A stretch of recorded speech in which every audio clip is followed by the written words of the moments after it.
الحمد لله نحمده ونستعينه ونستغفره ونؤمن به ونتوكل عليه ونعوذ بالله من شرور أنفسنا من يهده الله فلا مضل له ومن يضلله فلا هادي له ونشهد أن لا إله إلا الله وحده لا شريك له ونشهد أن محمدًا عبده ورسوله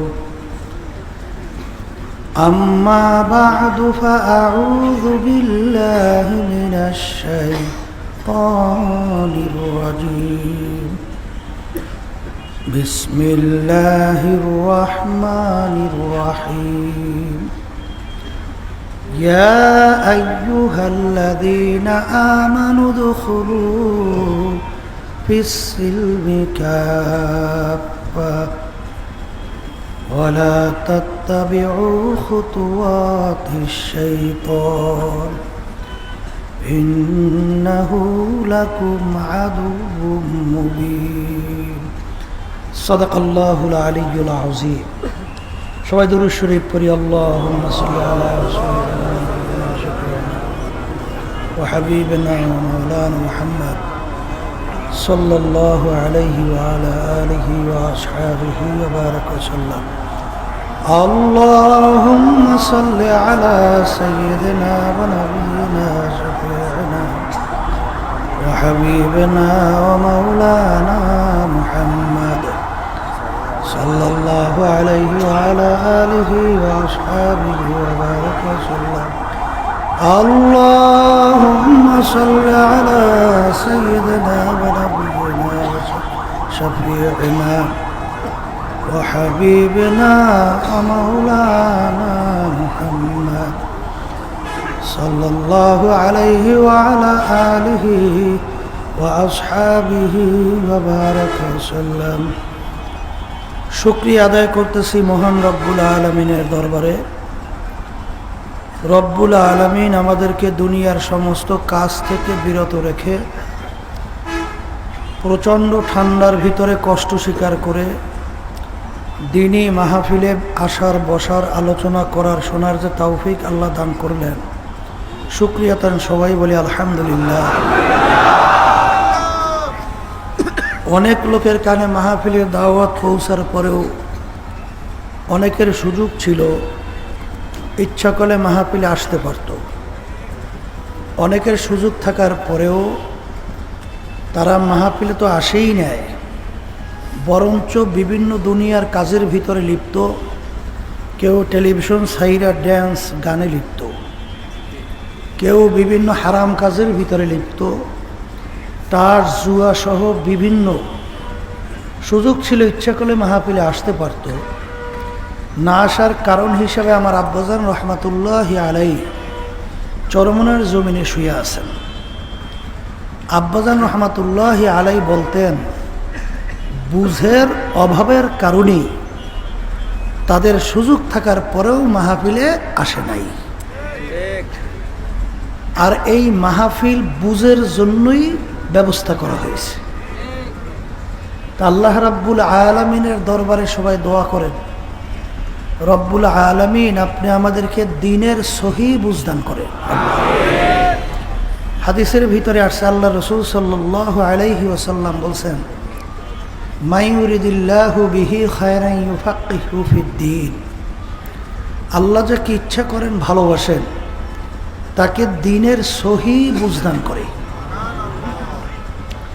পাশাপাশি একটা কথা মনে রাখা লাগবে, হেদায়েত কিন্তু কোনো পীরের হাতে নাই, কোনো বাবাদের হাতেও নাই, কোনো ওস্তাদদের হাতেও নাই। হেদায়েত কার হাতে? আল্লাহ। অনেকে মনে করে যে হুজুর পীরের দরবারে গেছি, বাবার দরবারে আসা যাওয়া করি, যথেষ্ট। পীর বা বাবা আমাকে নাজাত করে জান্নাতের ব্যবস্থা করবে। সবাই জোরে বলেন না আউযুবিল্লাহ। কিছুদিন আগে একটা মোবাইলে আমাকে একজন শুনাইতেছিল চাঁদপুরের একটা ঘটনা। বাবা চেয়ারে বসে আছে, আবে আওলাদের রসুল দাবি করে, পাশে বসে দাঁড়াইয়ে দাঁড়াইয়ে একজন বাবার প্রশংসা করতে করতে বলতেছে, নামাজ পড়ুক বা না পড়ুক, এক কথায় আল্লাহর হুকুম নবীর তরিক অনুযায়ী চলুক বা না চলুক, বাবার কদম মোবারকের ভিতরে যদি হাত রাখা যায় তাহলে বাবা নাকি তাকে নাজাত করে জান্নাতে নেবে।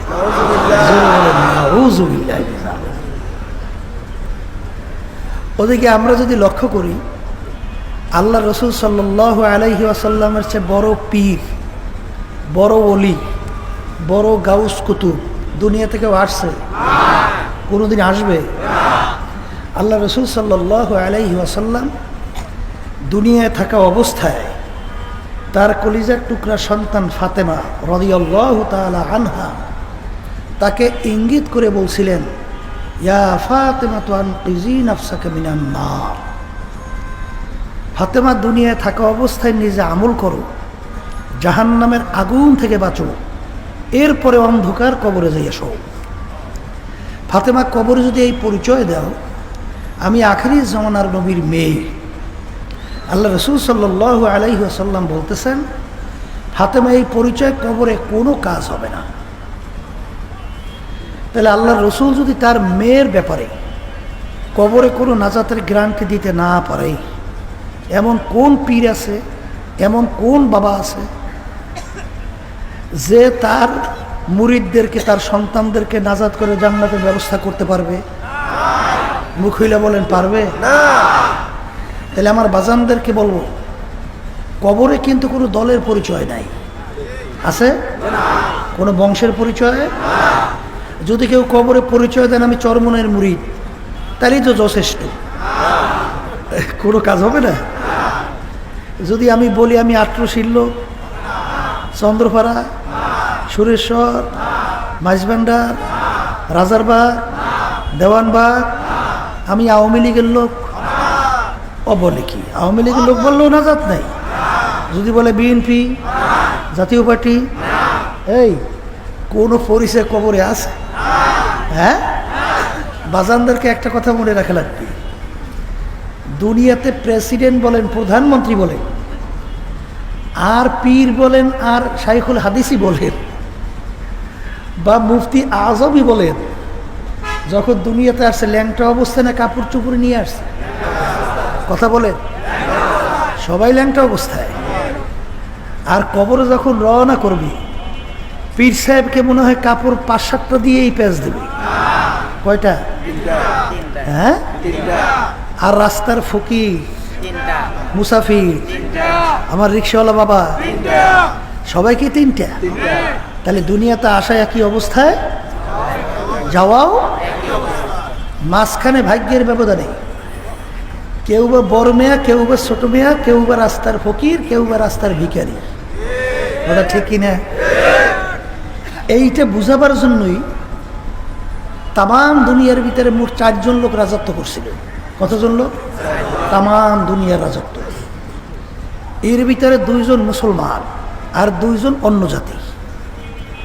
2 জন মুসলমানের ভিতরে একজন বাদশাহ, সেকান্দার বা ইস্কান্দার বাদশাহ, নাম শুনছেন?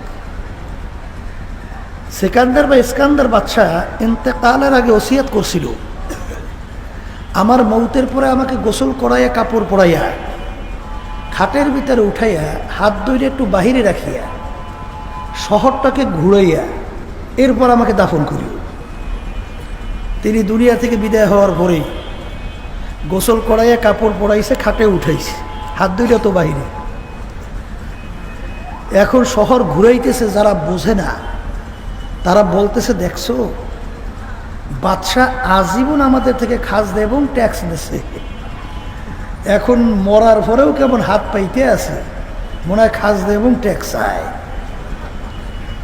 বিজ্ঞ আলেমরা বলতেছে, বোকার দলেরা তোমরা তো বোঝো নাই, বাদশাহ সেকান্দার ইন্তেকালের আগে ওসিয়ত করছিল, মৌতের পরে গোসল করাইয়া খাটে উঠাইয়া হাত বাহিরে রেখে ঘুরাইয়া দাফন করার জন্যে তিনি তামাম দুনিয়ার মানুষকে তিনি বুঝাতে চায়, হে তামাম দুনিয়ার মানুষেরা, আমি বাদশাহ সেকান্দারের মতো এত বড় বাদশাহ দ্বিতীয় মনে হয় কেউ আর হইতে পারবে না, তামাম দুনিয়ার বাদশাহী করছে। কিন্তু যখন কবরে রওনা করলাম, একেবারে দুইটা খালি হাত নিয়ে রওনা করলাম। কথা ঠিক না? এই জন্য আমার ভাইদেরকে বলবো, আমার বাজানদেরকে বলবো, আশা কি অবস্থায় রওনাও।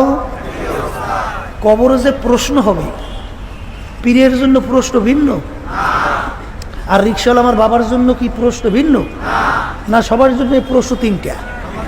মুখ খুলে বলেন কয়টা?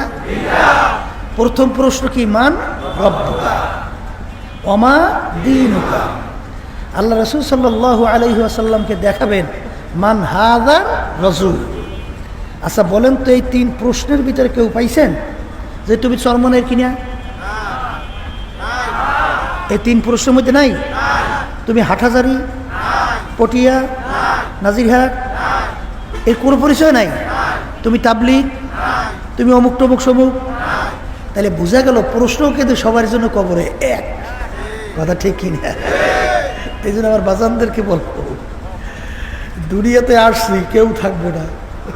এই হাটাজারি মোতামিশে হুজুর কিছুদিন আগে চলে গেলেন, আজকে কবর জিয়ারত করলাম। কতই মাদ্রাসার মুরব্বীরা, মুহাদ্দিসিন ইকরাম, তারাও দুনিয়া থেকে চলে গেছে। আর কোনোদিন আসবে? এখন তো অনেকের চেহারা আমার চোখে ভাসতেছে। হাফেজ কাসেম সাহেব হুজুর রহমতুল্লাহি আলাই, শাইখুল হাদিস আজিজুল হক সাহেব রহমতুল্লাহি আলাই, এই চরবনাই বৈশা স্টেজে কথা বলতেছে, মনে হয় আমরা এখনো চোখে দেখতেছি। এই লোকগুলো কি আর কোনোদিন আসবে? এরকম তো একদিন আসবে যেদিন দুনিয়ার সমস্ত কার্যক্রমগুলো থাকবে, কিন্তু আমরা কেউই থাকবো না। এই জন্য আমার বাজানদেরকে বলবো, ইতিহাস পড়েন। এখন একটু বড় আলেম হওয়ার পরে, বড় পীর হওয়ার পরে, বড় মুফতি হওয়ার পরে এখন অনেকে ধরাকে সরা জ্ঞান মনে করে না, যে আমি একজন কি জানি হয়ে গেছি। কথা ঠিক না? হাকিমুল উম্মাত থানভী রহমতুল্লাহি আলাই, নাম শুনছেন? তিনি একদিন বয়ান করতে করতে বয়ানের ভিতরে বলতেছেন, বাজান আমি মনে হয় একটা কুকুরের চেয়েও খারাপ হয়ে গেছি। বলে হুজুর আপনি কুকুরের চেয়ে খারাপ কিভাবে হলেন? বলে আমরা অনেকে বাড়িতে কুকুর পালি না কি? অনেকে কুকুর পালে না? কুকুরকে আমরা কোনো ভালো জিনিসের ভাগ দেই? কোরমা পোলাও ফাঁক করে কুকুরকে আমরা দেই? আমরা গোশত খাইয়া, মাছ খাইয়া, হাড্ডি কাটা বাহিরে ফেলাই। কুকুর ওগুলোকে খাইয়ে তার নিজের জীবনকে বাঁচায়। কথা ঠিক কিনা? রাত্রে যখন মালিক ঘুমাইয়া যায়, এই কুকুর ঘুমায়? কুকুর ঘুমায়? কুকুর সারা রাত্র মালিকের বাড়ি পাহারা দিতে থাকে, মালিকের জন্য কোনো ক্ষতি না হয়। ভোরবেলা দেখবেন কুকুরের চক্ষু লাল হয়ে যায়। ওই সময় যদি মালিক কুকুরকে লাথি মারে, উচিত কি ছিল? কুকুর মালিককে কামড় দেওয়া, যে নেমো খারাপ, তুই কোনো ভালো জিনিসের ভাগ আমাকে দাও নাই, হাড্ডি কাটাগুলো বাহিরে ফেলাইছো, ওগুলো খেয়ে আমার জীবনকে বাঁচাইলাম। তুমি সারা রাত্র না একটা ইনে ঘুমাইছো, আমি কুকুর তো ঘুমাই নাই। আমি সারা রাত্র তোমার বাড়ি পাহারা দিছি, কারণ তোমার এবং তোমার বাড়ির জন্য কোনো ক্ষতি না হয়। এখন তুমি আমাকে মারো, কামড়ায় তোমাকে রাখবো না। কুকুর কামড়ায়? বরঞ্চ ল্যাসটাকে পেটের নিচে ঢুকায়। ঠিক কিনা? কান দুইটা আস্তে নিচের দিকে নামাইয়া দেয়। এই মাথার একটু কাইত কইরা, চোখ করে একটু বুঝু বুঝু, মালিকের দিকে করুণ দৃষ্টিতে তাকাইয়া করুণ সুরে ডাক দেয়, ঘেউ ঘেউ করে ডাকে। মনে হয় যেন কুকুর বলতেছে, মালিক তুমি আমাকে মাইরো না, আমাকে মাফ করে দাও। থানভী রহমতুল্লাহ বলেন, হে দুনিয়ার মানুষ, আজকে কুকুরটা পর্যন্ত মালিক চিনল, আর তুমি আর আমি মানুষ হইয়া আমার মালিককে চিনলাম না। ধরে বলেন কথা ঠিক কিনা? বর্তমানে বাংলাদেশের ভিতরে আফসোস, আজকে শতকরা প্রায় 92 জনের তো মুসলমান বসবাস করে। আলেম ওলামা তোলাবার অভাব নাই, লক্ষ লক্ষ ওলামায়ে কেরাম তলেবে ইলম এই বাংলাদেশের ভিতরে বসবাস করে। মসজিদের ভিতরে দেখবেন বিশেষ করে জুমার দিন মসজিদের জায়গা হয় না, কথা ঠিক না? এই দেশের ভিতরে আজানের শব্দ শুই না, বাচ্চাদের ঘুম ভেঙে যায়, আর আজানের শব্দ শুই না, বাচ্চারা মায়ের কোলে ঘরে যায়, কথা বলেন। সেই দেশের মধ্যে আজকে ওলামায়ে কেরাম এবং মুসলমানদের ভিতরে ডিভাইডেড তৈরি করে আজকে নাস্তিকদের গলে এমনভাবে বেড়ে গেছে, মনে হয় যেন আস্তিক বলতেই বাংলার জমিনে নাই, কথা ঠিক না? এর পিছনে যখন তালাশ করবেন, তালাশ করলেই দেখবেন এর পিছনে কিন্তু ষড়যন্ত্র, যেটা ইসলাম বিদ্বেষী চক্ররা নীল নকশা অনুযায়ী মুসলমানদেরকে ডিভাইডেড তৈরি করার জন্য কার্যক্রম পরিচালনা করতেছে, কথা ঠিক না? এই জন্য আমার বাজানদেরকে বলবো, আমি আপনাদের সামনে বুঝের জন্য কোরআনুল কারীমের থেকে আয়াত শরীফ তেলাওয়াত করছি। আয়াতের শানে নজুল দেখবেন, আব্দুল্লাহ ইবনে সালাম রাদিয়াল্লাহু তাআলা আনহু, তার শানে এই আয়াত নাজিল হয়। ভালো করে বুঝছেন, আব্দুল্লাহ ইবনে সালাম রাদিয়াল্লাহু তাআলা আনহু প্রথম বয়সে তিনি ইহুদি ধর্মের লোক ছিল, পরবর্তীতে তিনি মুসলমান হয়ে গেছে। ইহুদি ধর্মের ভিতরে একটা নিয়ম ছিল, উটের গোশত খাওয়া ধর্মীয়ভাবে হারাম ছিল। যেমন আমাদের মুসলমান ধর্মের মধ্যে কুত্তার গোশত খাওয়া কি হারাম, কথা বলেন। ইহুদি ধর্মের ভিতরে উটের গোশত খাওয়া ধর্মীয় কি, তাই যেইটাকে হারাম জানে তার প্রতি তো একটা ঘৃণাও জমে, জমে কি জমে না? কি আমাদের কুকুরের গোশত যদি পাক করে নিয়ে আসে, কোন মুসলমান আছেন খাইতে পারবে? পারবে? বরঞ্চ আরো বমি আসতে চাবে না? তা আব্দুল্লাহ ইবনে সালাম রাদিয়াল্লাহু তাআলা আনহু, তিনি ধর্মীয় যখন উটের গোশতকে হারাম জানছে, ঘৃণাও তো আছে, কি আছে না? মুসলমান হওয়ার পরে উটের গোশত হারাম না হালাল, কথা বলে। এখন তিনি মুসলমানদেরকে লক্ষ্য করে বলতেছেন, আমার মুসলমান ভাইরা, আমি যখন ইহুদি ধর্মের মধ্যে ছিলাম, উটের গোশত ধর্মীয় হারাম ছিল, না খাইয়া প্রমাণ করেও দেখাইছি। এখন আমি মুসলমান হয়ে গেছি, মুসলমান ধর্মের ভিতরে উটের গোশত খাওয়া হালাল, আমি ওটাকে হালাল জানি, যেহেতু কোনোদিন খাই নাই, এর জন্য আমার খাইতে একটু ঘৃণা লাগে, তোমরা খাও। হালাল জানছে, খাইতে কি লাগে? মুখ খুলে বলে হালাল জানছে, খাইতে কি লাগে? এই শব্দের পরিপ্রেক্ষিতে আল্লাহ রাব্বুল আলামিন এই আয়াত নাজিল করে, হে আব্দুল্লাহ ইবনে সালাম, আমার হালালকে হালাল জানলে হবে না, খাইয়া প্রমাণ করে দেখাতে হবে। সুন্দর একটা উদাহরণ দিয়ে আমার আব্বাজান রহমাতুল্লাহি আলাইহি বলতেন, বাজান তুমি মসজিদের ভিতরে এক পা রাখছো, আর এক পা যদি বাহিরে রাখো, কেউ বলবে লোকটা পুরা মসজিদে, কেউ বলবে লোকটা পুরা বাহিরে, বলবে লোকটা পুরা মসজিদেও না বাহিরেও না, মাঝামাঝি আছে, কথা ঠিক কিনা? দুই পা দিয়ে যখন নাকি মসজিদের ভিতরে ঢুকবে, বলবে লোকটা পুরা মসজিদের ভিতরে ঢুকছে, দুই পা দিয়ে বের হবে, লোকটা পুরা মসজিদ থেকে বের হয়েছে।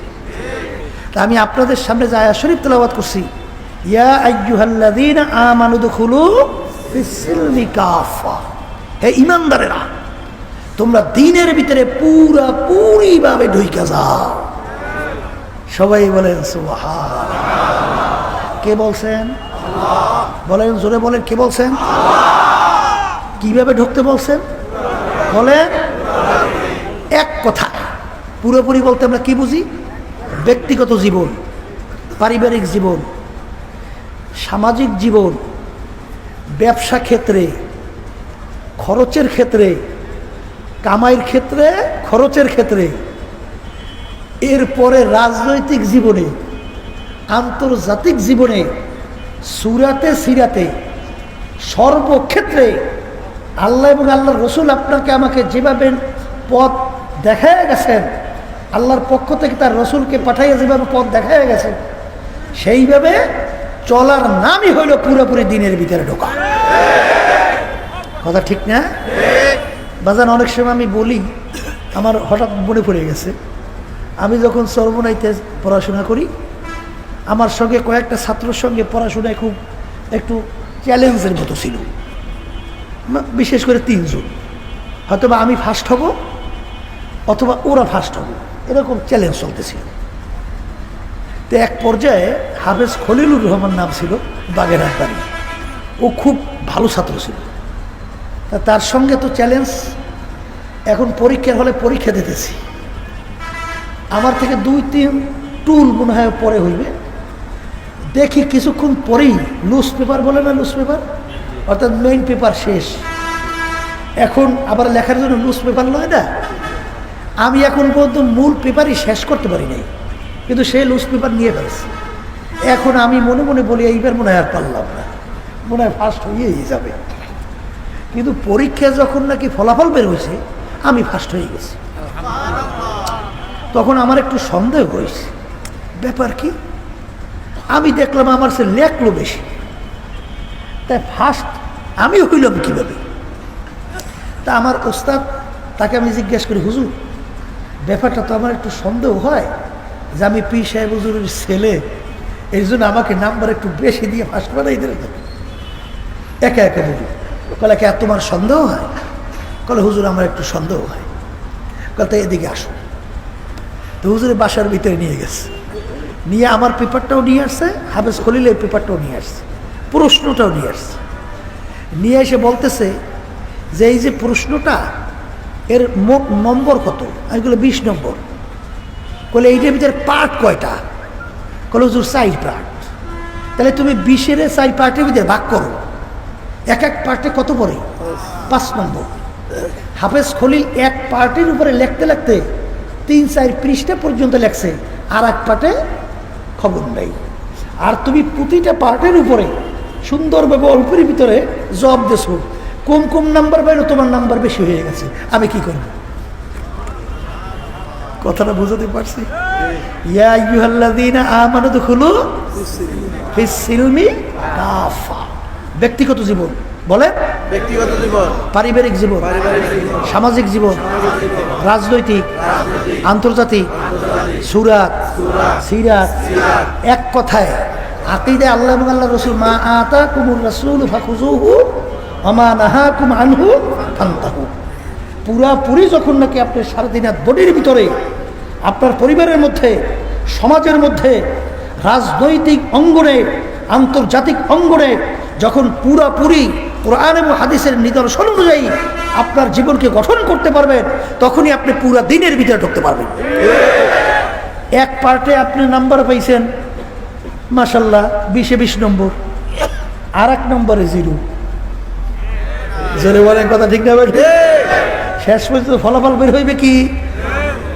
কথা ঠিক। এই জন্য আমার বাজানদেরকে বলবো, আমার আব্বাজান রহমতুল্লাহ আলাইহি প্রায় বলতেন, বাজান ওয়াজ খালি শুনে যাবা, কাজে লাগাবে না।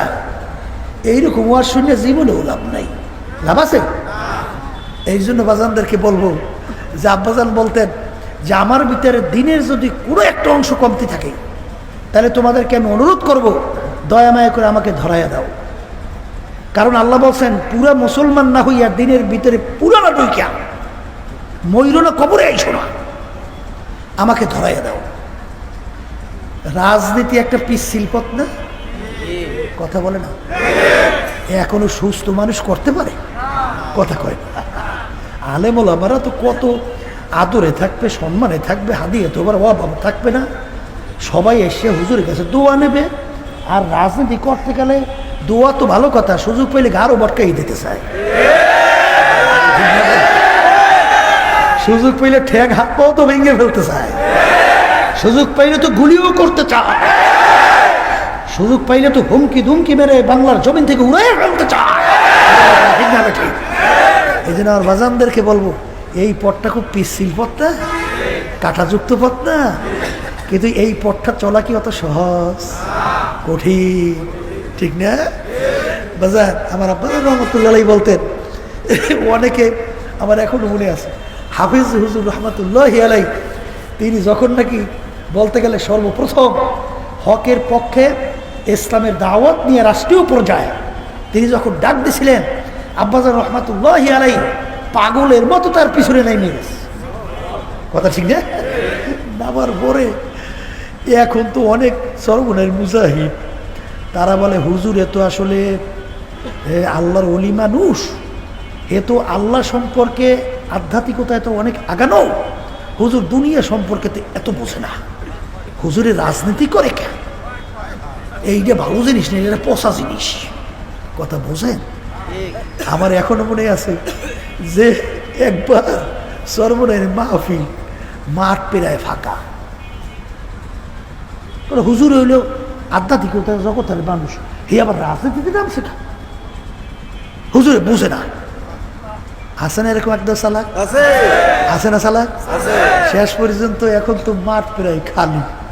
তখন আব্বাজান রহমতুল্লাহ বয়ান করেছিল, আমার এখনো মনে আছে যে বাজান আমি পীর আর তোমরা মুরিদ হইছো, তাহলে এখন দেখা যায় আমার সে তোমরা বেশি বুঝছো, তাহলে আমার উচিত ছিল তোমাদের কাছে মুরিদ হওয়া। পুরো বুঝাই 2 জন আছে কিনা মনে থাকতে পারে, আছে 2 জনের মনে। এই কথা বলার পরে আব্বাজান বলছিলেন, বাজান আমি এই পথে নামছি কেন, এটাও ইবাদতের উদ্দেশ্যে নামছি।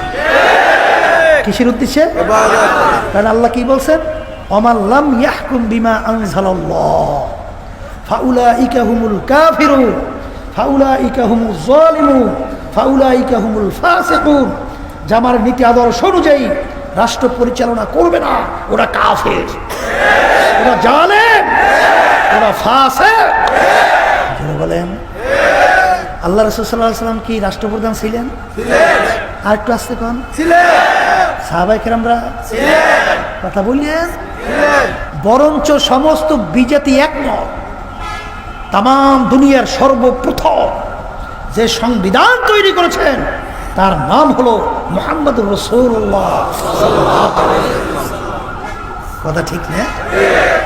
এখন বাজান যদি কিয়ামতের ময়দানে আব্বাজান বলতেন, আমাকে যদি প্রশ্ন করে ফজলুল করিম তুমি আমার জমিনে আমার দিন বাস্তবায়নের জন্য কি চেষ্টা করছো, উত্তর দাও, সামনে যাও, আমি কি উত্তর দেব? তখন যেন বলতে পারি রব্বুল আলামিন আমার সাধ্য শক্তি অনুযায়ী আমি চেষ্টা করছি তোমার জমিনের দিন বাস্তবায়নের জন্য। কথা ঠিক না? এর জন্যই তো, নাহলে দেখেন না এখন চলার পথে বিভিন্ন কষ্টের শেষ নেই, আর মাহফিল বন্ধ করে দেওয়ার তো প্রক্রিয়া বিভিন্ন কায়দায় চলছে। কিন্তু হে নাস্তিকের দলেরা, হে ইসলাম মুসলমান বিদ্বেষী চক্ররা, তোমরা কি ভুলে গেছো ইতিহাস? আল্লাহ রাব্বুল আলামিন ঘোষণা করছেন, ওমাকারু ওমাকার আল্লাহ আল্লাহু খায়রুল মাকিরিন। ওরা ষড়যন্ত্র করবে আলেম ওলামাদেরকে নিশ্চিহ্ন করার জন্যে। আল্লাহ রাব্বুল আলামিন বলতেছেন, কি ষড়যন্ত্র করবি? ওই ফিরাউনের মতো নীল দরিয়ার ভিতরে ফালাইয়া চুবাইয়া চুবাইয়া। ঠিক না? ওরা ষড়যন্ত্র করবে, ওয়ালা তাহিনু ওয়ালা তাহজানু ওয়া আনতুমুল আলাউনা ইন কুনতুম মুমিনিন। তোমাদের ভয় চিন্তা নাই, তোমরাই বিজয় হবে, কিন্তু শর্ত হলো মুমিনের চরিত্র অর্জন করা লাগবে। আমাদের দায়িত্ব কর্তব্য কি? মুমিনের চরিত্র অর্জন করা। জোরে বলেন, কথা ঠিক না? যখন মুমিনের চরিত্র অর্জন করতে পারবো, বিজয় দেওয়ার মালিককে আবার জোরে বলেন, আবার জোরে বলেন। এ আল্লাহর বান্দারা, নামাজ কার হুকুম? ফরজ ওয়াজিব না সুন্নাত? জোরে কয় না। রোজা কার হুকুম? ফরজ ওয়াজিব না সুন্নাত? ধনী হইছেন, যাকাত দেওয়া কার হুকুম? হজ করা কার হুকুম? সুন্নাত তরিকার উপরে চলা কার হুকুম? কথা কয় না। এই সময় একটু আস্তে কইছেন না? হ্যাঁ, আল্লাহ রাসূল সাল্লাল্লাহু আলাইহি ওয়াসাল্লাম মা ইয়ানতিকু আনিল হাওয়া ইন হুয়া ইল্লা ওয়াহয়ু রূহা। হাদিসকে বলা হয় ওহিয়ে গায়রে মাতলুব, আর কোরআনুল কারীমকে বলা হয় ওহিয়ে মাতলুব। ওহিয়ে মাতলুব কাকে বলা হয়? পড়লে অক্ষর অক্ষর সব নির্ধারিত 10 করিয়ে নাকি, কিন্তু হাদিস তেলাওয়াত করলে সব নির্ধারণ করা, এ মানে সংখ্যা নির্ধারণ নাই, সব হবে। কথা কয় না, জোরে বলেন, কথা ঠিক না? ঠিক। অনেকে মনে করে সুন্নাত লাগে না, ফরজ আদায় করলেই তো হয়। একদম চালাক বাইরেছি না, কথা বলে না, বাইরে নাই। ওদিকে আল্লাহ রাব্বুল আলামিন কি বলেন? কুল ইন কুনতুম তুহিব্বুনাল্লাহ ফাত্তাবিউনি ইউহিব্বুকুমুল্লাহ। হে রাসূল, আপনি জানাইয়া দেন যারা আমাকে মুহাব্বত করতে চায় তারা যেন আপনার অনুকরণ আপনাকে মুহাব্বত করে। কে বলছে? আবার জোরে কোন। একদল বর্তমানে আল্লাহর মোহাব্বত বলে একেবারে গদ নামাজ নাই, রোজা নাই করে এখন আমরা মারেফাতে কামেল হয়ে গেছি। শয়তানের বাসা হয়েছে। মারেফাতে কামেল তো ভালো কথা, মারেফত পাইছে ঠিকই, শয়তানের মারেফত, আল্লাহর মারেফত পায় না। কথা ঠিক না? রাসূল আপনি বলেন আপনাকে যারা অনুসরণ মোহাব্বত করে, এই তারাই হইল কি আমার মোহাব্বতের পরিচয়। কে বলছেন? আর আল্লাহর নবীর পরিচয়ের এই প্রকাশের মাধ্যম নবীর মোহাব্বতে বুকে থাপড়াইয়া অস্থির হইয়া যাওয়া। বলে কি এইটা না? নবীর নাম শুনলে ছুরি দিয়া বুক কাইটিয়া রক্ত বের করে দেখানো যে মোহাব্বতে আমি গদগদ, এইটা না? আল্লাহ রাসূল সাল্লাল্লাহু আলাইহি ওয়াসাল্লাম কি বলছেন? মান আহাব্বা সুন্নতি ফাকাদ আহাব্বানি, যে নাকি আমার সুন্নাতকে মুহাব্বত করলো সে গোয়াকে আমি রাসূলকে মুহাব্বত করলো। তাহলে নবীর মোহাব্বত পাওয়া যাবে কির মাধ্যমে? সুন্নতের মাধ্যমে। একটু মুখ খুলে কথা বলেন, একটু জোরে বলে শীতটা কম বেহানে, একটু ঠান্ডা বেশি পড়তে আছে তো, কি ঠিক রে? নবীর মোহাব্বত কিসের মাধ্যমে? সুন্নতের মাধ্যমে। কথা বলেন। আর নবীর মোহাব্বত যদি তুমি সুন্নতের মাধ্যমে তুমি ভিতরে আল্লাহর ফজল করে সারতিনাথ বলিতে যদি তৈরি করতে পারো, কাজটা কি হবে?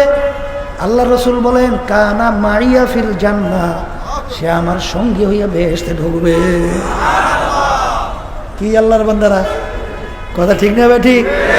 নবীর মোহাব্বত লাগবে, সুন্নতের মোহাব্বত লাগবে। এই আমার আব্বাজান রহমাতুল্লাহ আলাইহি বরিশালে ভাষা বুঝেন তো? সিটিং এ ভাষা আবার না কইলে আবার সমস্যা না হয় আল্লাহ জানে, তবে মনে হয় বোঝেন, মনে হয় বুঝেন না? যেই কথা বলতে চাইছিলাম, আব্বাজান রহমাতুল্লাহ আলাইহি বলতেন এই সুন্নাত হলো ফরজের বেড়া। বলেন সুন্নাত কিসের বেড়া? বলেন, আবার বলেন। বলে তা কেমন? এখনই একটা উদাহরণ দিই। এই এক মুষ্টি পরিমাণ দাড়ি রাখা কি? মুখ খুলে বললেন সুন্নাত। টুপি রাখা, চুল সমান করে রাখা 3 কায়দায়, এই কামাইয়া তারপর সমান করে রাখা, কাঁধা কান পর্যন্ত, এই সুন্নত পাইছেন না? 3 রকমের চুল রাখছেন, সুন্নত। কথা ঠিক কিনা? আচ্ছা, লম্বা জামা গায়ে দেন নেসু শাক পর্যন্ত, কথা কইয়েন।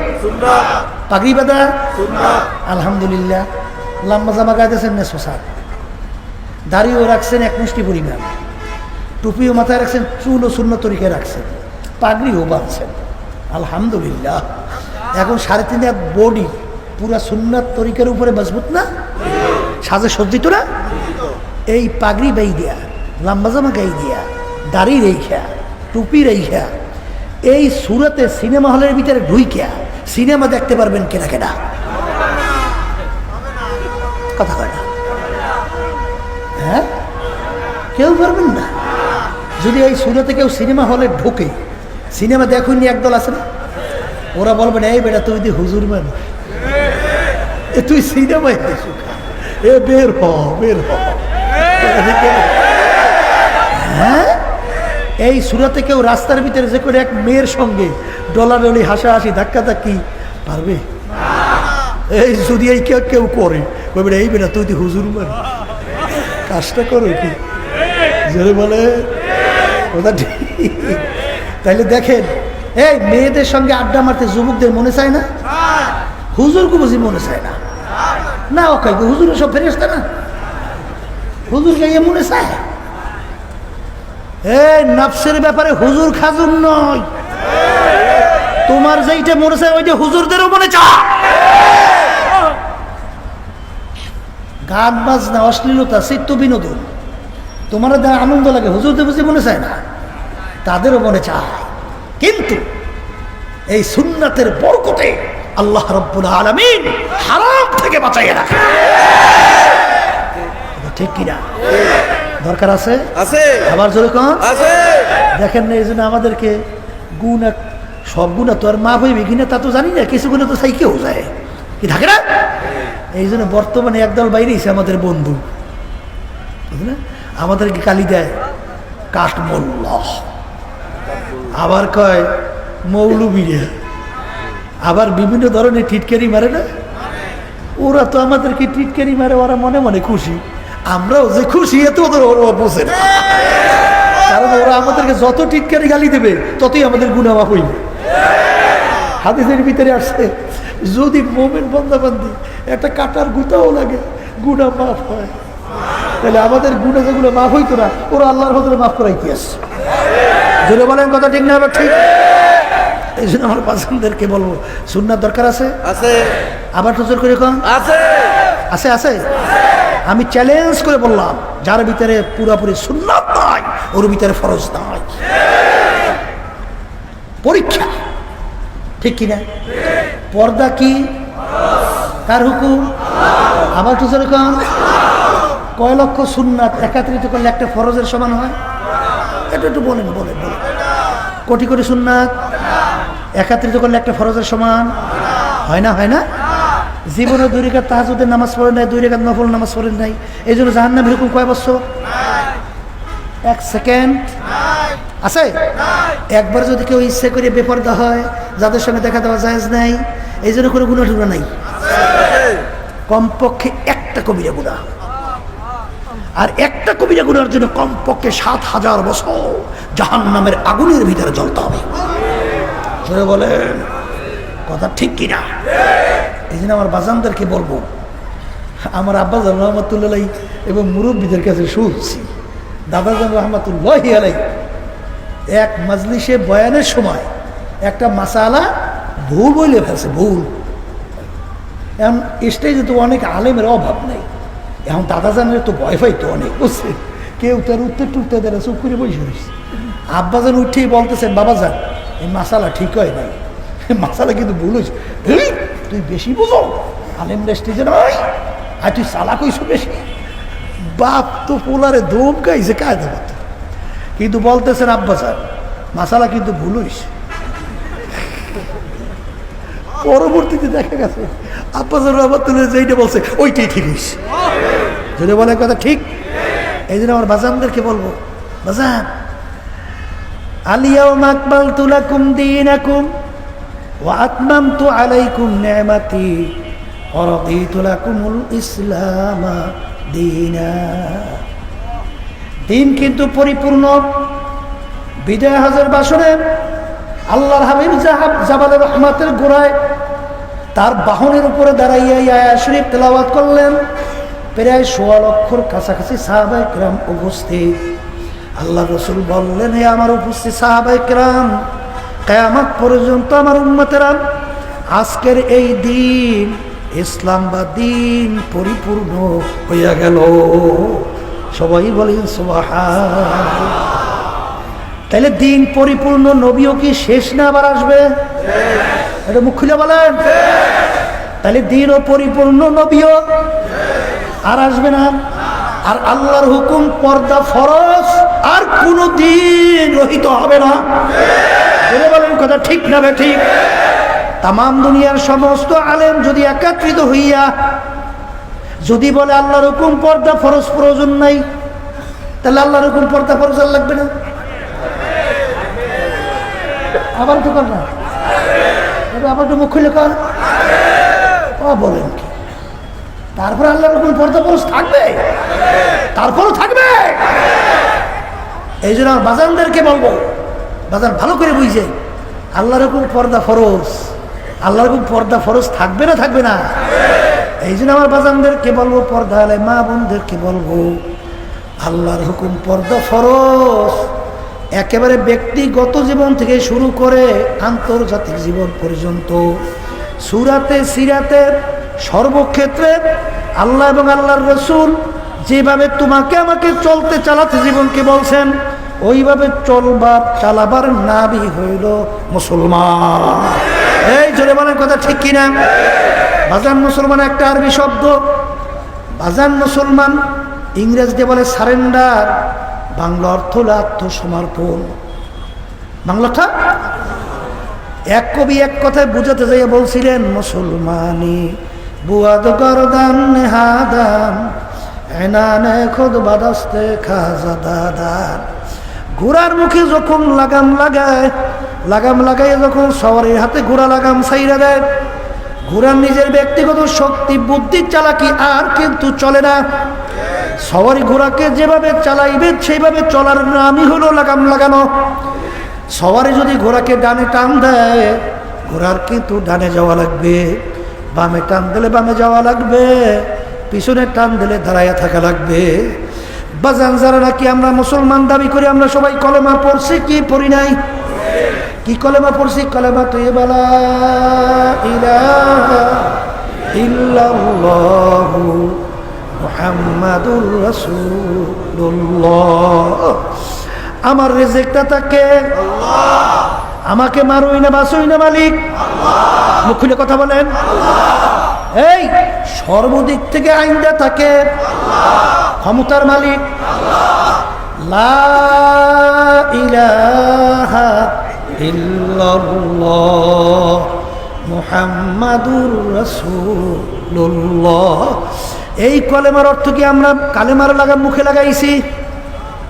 এই কালেমার লাগাম কেউ বা নাউযুবিল্লাহ, আল্লাহ মাফ করুক, আমেরিকা ওই বুশ, এরপরে আমেরিকার কি জানি আছে না, এই ট্রাম্প, কথা কয় না, এই লন্ডনের বেলেয়ার, রাশিয়ার পুতিন, বিভিন্ন কায়দায় মনে হয় যেন তাদের লাগাম তাদের হাতে ছাড়ছে। জোরে বলেন, জোরে বলেন। আর আমাদের রাস্তা কোথায়? হে মুসলমান, না আমেরিকা লা লন্ডন সে হুলফাত, আমি মাস্তে মদিনা কার খোদায়া। এই আল্লাহর বান্দার কথা বলছে, ঠিক না বেটি? লাগাম লাগাইয়া এখন লাগাম কার হাতে ছাড়বেন? জোরে বলে আল্লাহ এবং আল্লাহর রসুলের হাতে। জোরে বলেন কথা, ঠিক না বেটি? আল্লাহ এবং আল্লাহ রসুল তোমাকে আমাকে ব্যক্তিগত জীবন যেভাবে চালাতে বলবেন ওভাবে চালাবেন না, আমি হলো মুসলমান। পারিবারিক জীবন যেভাবে চালাতে বলবেন সেভাবে চালাবার নামই হলো মুসলমান। বাজার সামাজিক জীবন যেভাবে চালাতে বলবেন সেভাবে চালাবার নামই হলো মুসলমান। রাজনৈতিক জীবন যেভাবে চালাতে বলবেন ওইভাবে চালাবার নামই হলো আন্তর্জাতিক জীবন যেভাবে চালাতে বলবেন সেভাবে চালাবার নামই হলো মুসলমান। এই জন্য আমার বাজানদেরকে বলবো, পর্দা আলে মা বোনদেরকে বলবো, সাহাবায়ে কেরামদের ইতিহাস পড়েন, আল্লাহর ওলির ইতিহাস পড়েন, আল্লাহর হাবিবের ইতিহাস পড়েন। যখন এক আল্লাহর উপরে ঈমান আনার দাওয়াত এবং কাফেরদের মূর্তি পূজা, ওদের অন্যায়ের বিরুদ্ধে যখন আল্লাহর রাসূল বলা শুরু করলো, এক পর্যায়ে কাফেররা একত্রিত হইয়া আল্লাহর হাবিবের কাছে 3টা প্রস্তাব নিয়ে গেছিল। চলে বলেন কয়টা? হে মুহাম্মদ, তুমি কি শুরু করছো? আমাদের বাপদাদার ধর্মের উপরে কলঙ্ক। তুমি কি চাও? তুমি এক আল্লাহর উপরে ঈমান আনার দাওয়াত দাও, আমাদের কোনো সমস্যা নাই, কিন্তু আমাদের বিরুদ্ধে তুমি কিছু বইলো না। এই শব্দটা কি? এক আল্লাহর উপরে ঈমান আনার দাওয়াত দাও, কিন্তু আমাদের বিরুদ্ধে কিছু বইলো না। যদি এই কাজটা করতে পারো, তোমার জন্য আমরা 3টা প্রস্তাব নিয়ে আসছি। 1 নম্বর প্রস্তাব, তোমাকে আমরা আরবের নেতা বানাইয়া দেব। 1 নম্বর প্রস্তাব কি? মুখ খুলে বলেন। আর বর্তমানে টিএমপি হওয়ার জন্য, একটু নেতৃত্ব পাওয়ার জন্য, একটু সভাপতি সেক্রেটারি হওয়ার জন্য কত যে কৌশল।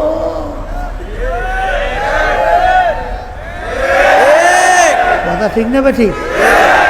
আল্লাহ রাসূল সাল্লাল্লাহু আলাইহি ওয়াসাল্লামকে নেতা বানায় আরবে, 1 নম্বর প্রস্তাব।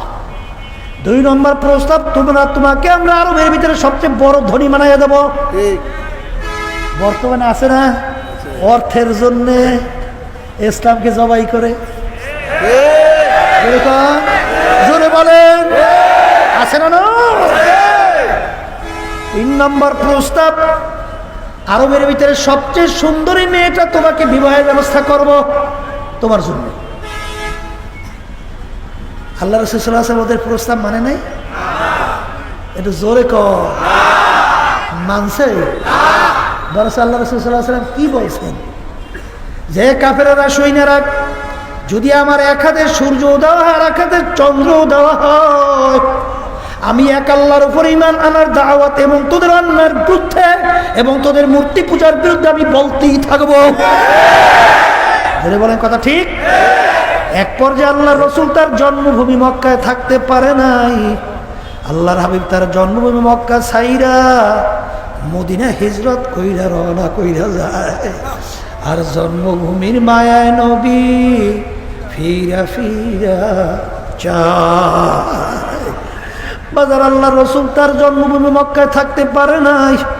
সাহাবায়ে কেরামের ইতিহাস পড়লে দেখবেন আল্লাহু আকবার, কত ধরনের প্রস্তাব বিভিন্ন কায়দা দুনিয়া আছে না নাই? কিন্তু আল্লাহর রাসূল এবং সাহাবায়ে কেরাম কোনোদিন ওই প্রস্তাবে একমত হয় নাই। এই জন্য আল্লাহর রাসূল বলছেন, হুব্বুদ দুনিয়া রাসু কুল্লি খাতিয়াতিন, সমস্ত গুনার মূলই হইল এই দুনিয়ার মহব্বত। আল্লাহ আপনি আমাকে সহ আমাদের সবাইকে মাফ করে দেন। এ দুনিয়াদার পাগল আমার বাজানরা, আল্লাহু আকবার। এক শ্রেণী আমার বাবারা আছে, মসজিদে নামাজ পড়ে মাওলার সামনে সেজদায় পইরা সুবহান রাব্বিয়াল আলা কইয়া মাওলাকে খুশি করে। ওদিকে আবার রাস্তায় নাই না দল দলের নেতা নেত্রী দুনিয়ামুখী, তাদেরকেও খুশি করার জন্য বিভিন্ন কায়দায় স্লোগান শুরু করে। বলেন কথা ঠিক না ঠিক? মসজিদে গেছে আল্লাহকে খুশি করার জন্য, রাস্তায় নামছে নেতা নেত্রীকে খুশি করার জন্য। এই জন্য আমার বাজানদেরকে বলবো, দুনিয়া এবং আখিরাত আল্লাহর রাসূল বলছেন কাজুর রাতাইন, দুই সতীনের মতো। দুনিয়া বা আখিরাতের সম্পর্ক মুখ খুলে বলেন বলেন বলেন। বাজান এমন কোন পুরুষ দুনিয়ার ভিতরে বিরল দুই সতীনকে একত্রে খুশি রাখতে পারছে? হ্যাঁ পারে? কোনোদিন পারে? একজনকে খুশি করলে আর একজন বেজার হবেই হবে, কথা কন না? আল্লাহ রাসূল সাল্লাল্লাহু আলাইহি ওয়াসাল্লাম বলেন, দুনিয়া এবং আখিরাতের সম্পর্ক হইল কাজুররাতাই, দুই সতীনের মতো। তুমি যদি আখিরাতকে খুশি করো দুনিয়া বেজার হবেই হবে, আবার দুনিয়াকে যদি খুশি করো আখিরাত বেজার হবেই হবে। এই জন্য আমার বাজানদেরকে বলবো, দু কিস্তি পর পারা দে না চেরা যায়। দুই নৌকার ভিতরে যখন তুমি দুই পা লাগাবা, দুই নৌকা যখন দুই দিকে সরতে থাকবে, মাঝখান দিয়া ফাইরা চিরা ধ্বংস হওয়া ছাড়া একটু আর কোনো অবস্থান থাকবে না। জোরে বলেন কথা ঠিক কিনা? এই জন্য আমার বাজানদেরকে বলবো, পর্দালে মা বোনদেরকে বলবো, এই আলোচনার মাধ্যমে কেউ বুঝেন না যে হুজুর তাই বুঝে আমরা দুনিয়ার কোনো কাজ করতেই পারবো না। না রে বাজান, নাবি গুয়াম কে আজ দুনিয়া জুদাবাস, ভার করে কে বাসিবা খোদাবাস। আল্লাহ রাব্বুল আলামিন বলেন নাই, তোমার ব্যবসা বাণিজ্য বাদ দিয়া, কৃষি খামারের কাজ বাদ দিয়া, সংসারাদি বাদ দিয়া, ছেলে সন্তান বাদ দিয়া, স্ত্রীকে বাদ দিয়া তুমি জঙ্গলে যে আমার ইবাদত করো, এটা কি আল্লাহ বলছেন? জোরে বলেন। যদি তুমি হক সহি সঠিক ব্যবসায়ী হতে পারো, আল্লাহর রাসূল বলছেন তোমার হাসর হবে সিদ্দিকীনদের সঙ্গে, নবীদের সঙ্গে। এই জন্য আমার বাজানদেরকে বলবো, পর্দালে মা বোনদেরকে বলবো, যারা নাকি আজকে দুনিয়ার মোহের সম্মানের সম্পদের পিছনে পইরা, পদের পিছনে পইরা যারা নাকি স্থায়ী জিন্দেগি আখিরাতকে ধ্বংস করতেছি, বাজান এদের চেয়ে কপাল পোড়ার সারে জাহানে থাকতে পারে না। এই জন্য বাজানদেরকে বলবো, দুনিয়া সম্পর্কে একটু চিন্তা করো। হাকিকত সে তো দুনিয়া বে খবর হ্যায়, দুনিয়া কি নুমাইশ পর নজর হ্যায়। বাজান, যার যত বয়স হয়ে গেল একটু পিছনের দিকে তাকাইয়া দেখো, মনে হয় সব কালকের ঘটনা। ল্যাংটইয়া দৌড়দৌড়ি করছি, এখনো মনে পড়ে কি পড়ে না। ওদিকে এখন আয়নার সামনে যখন চেহারার দিকে তাকাই, দেখি কাঁচা দাড়িগুলো পাইকা সাদা হয়ে গেল, মাথার চুলগুলা পাইকা সাদা হয়ে গেল, দাঁতগুলা পইরা বোকরা হয়ে গেল। আরে নাতি নাতকুরের নানা হয়ে গেলাম, দাদা হয়ে গেলাম। এরপরে ঘোষণা হইতে থাকবে, অমুকি আর দুনিয়াতে নাই। এ দুনিয়াদার পাগল আমার বাজানরা, দুনিয়া কিন্তু আরামের জায়গা না রে বাজান। এই ঠান্ডা এই গরম এই ছেলে কথা শোনে না, মেয়ে কথা মানে না, স্ত্রী কথা মানে না, শত্রুর কোনো অভাব নাই, রোগ ব্যাধির কোনো শেষ নাই। এরকম করতে করতে করতে করতে একদিন হঠাৎ তোমার বাড়ির পাশের মসজিদে মাইকে ঘোষণা হইতে থাকবে, বাড়িওয়ালা নাই রে বাড়ি, নাই রে দুনিয়াতে। সেই দিন তোমার জন্য অপেক্ষা করতেছে, আমার জন্য অপেক্ষা করতেছে। এই জন্য আমার বাগানদেরকে বলবো, পর্দা আলে মা বোনদেরকে বলবো, সাহাবায়ে কেরামদের ইতিহাস পড়িয়া দেখো, আল্লাহর ওলিদের ইতিহাস পড়িয়া দেখো।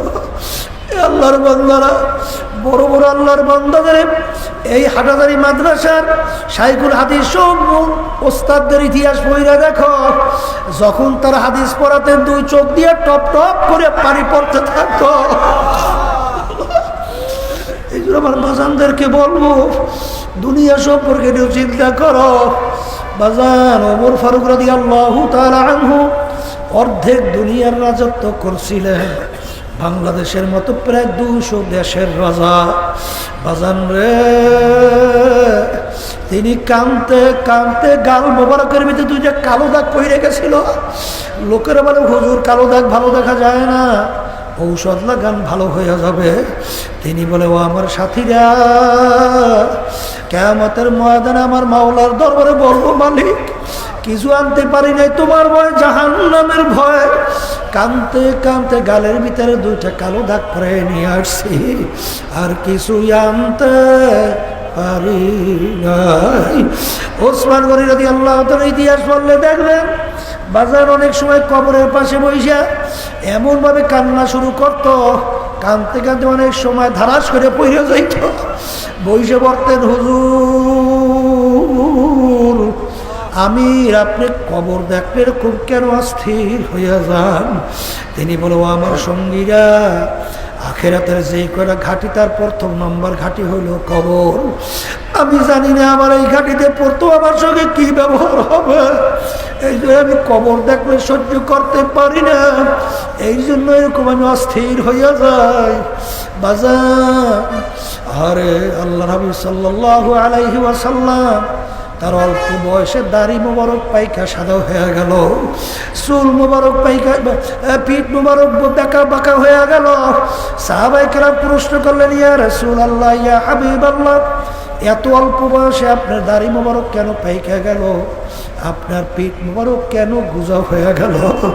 আল্লাহ হাবিব বলেন, ও আমার সাহাবারা, আল্লাহ রাব্বুল আলামিন বেনমাজি, হারামখোর, ঘুষখোর, সুদখোর, জালেম, মিথ্যুক, এক কথায় নাফরমানদের ব্যাপারে আল্লাহ রাব্বুল আলামিন কোরআনুল কারীমের ভিতরে যে আযাব ও গজবের ঘোষণা দিয়েছে,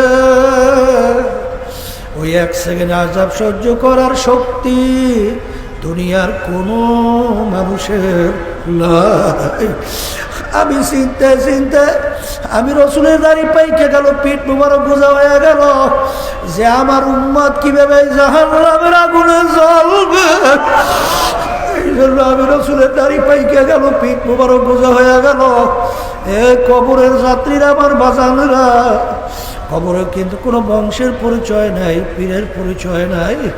আল্লাহ রসুল কিন্তু তার তোমার আমার চিন্তায় আল্লাহর হাবিবের দাড়ি মোবারক পাইকা সাদা হয়ে গেল, পিঠ মোবারক পর্যন্ত গুজা হয়ে গেল।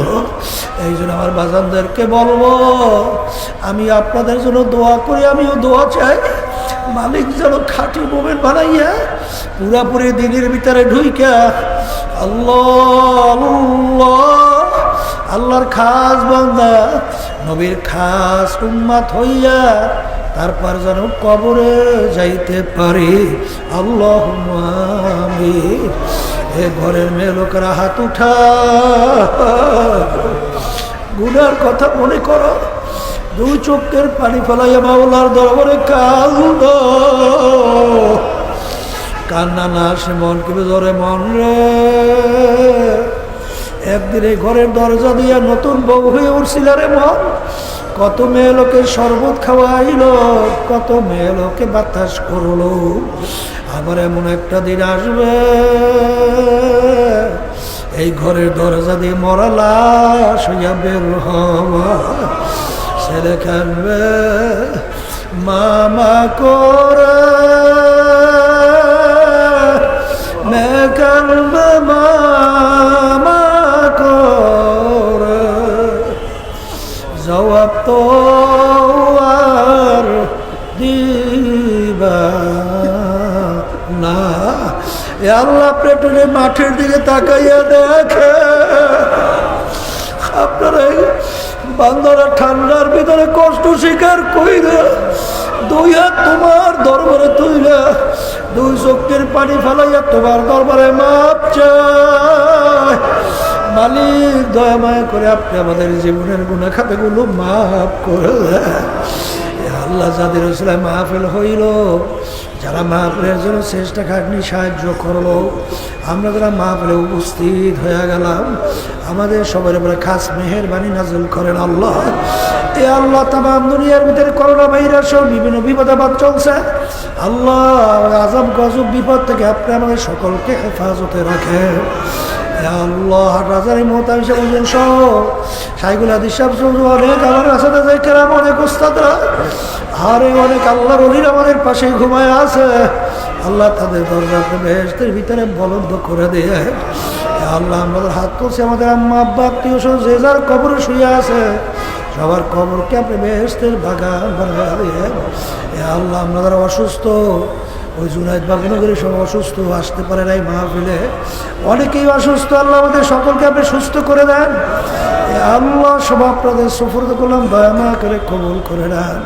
সুবহান রাব্বিকা রাব্বিল ইজ্জাতি আম্মা ইয়াসিফুন ওয়া সালামুন আলাল মুরসালিন আলহামদুলিল্লাহি রাব্বিল আলামিন।